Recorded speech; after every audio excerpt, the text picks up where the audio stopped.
Hey guys, we are here at the premiere of Two Step. I'm Stef Z with Afterbuzz TV. Stick around and we're going to chat to the cast, crew, and we're going to learn more about this film. Now, you've got quite the cast here. When you were writing this film and envisioning this film, were you seeing people along the way, or what was the process of getting these characters for your film?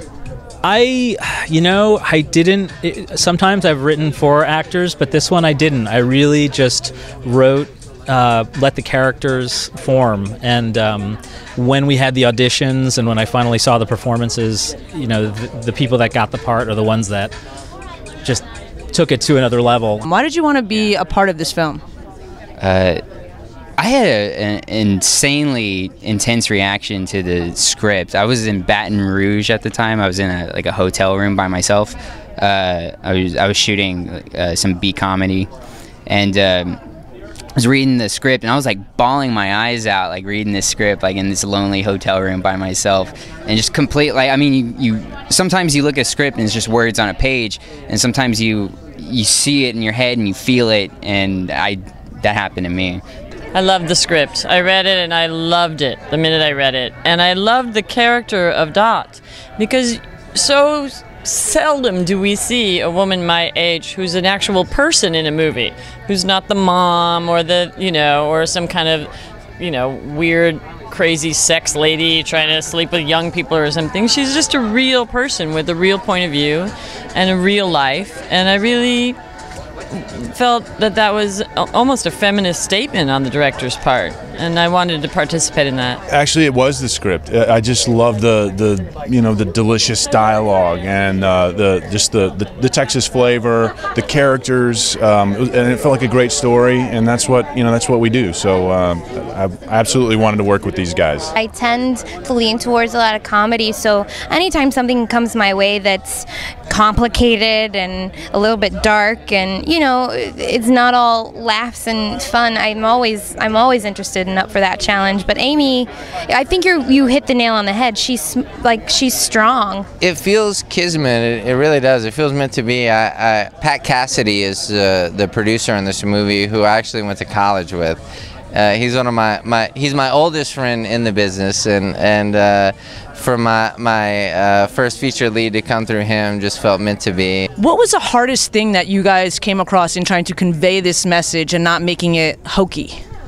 Well, I think the most important thing is getting you to care about the characters before you get to the violence. So that's how it kind of makes a shift from a character-driven piece to a thriller kind of halfway through. I mean, hopefully it does it seamlessly, but characters are really important to me and how I write. So that was the most important thing. It was really just strong characters that you can empathize with and you care about. Otherwise, the violence is just violence. You had a great supporting cast with this role. Oh, yeah. I like to think of the film as like an ensemble piece. I mean, there's so many great roles, and the actors just knock it out of the park, each one of them.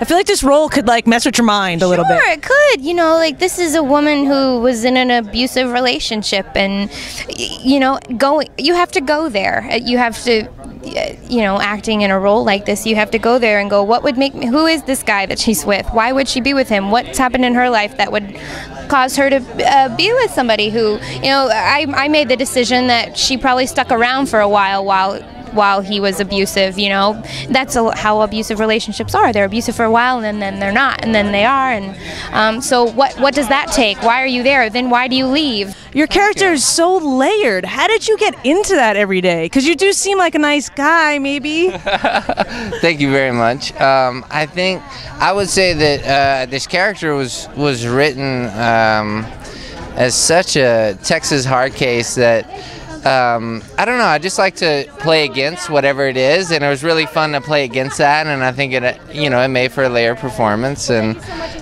I think a lot of stuff I was going through in my own life at the time really served me there, and it made for a more human bad guy than it might normally. You had to kind of teeter back and forth from good guy to bad guy, kind of. What was that like for you?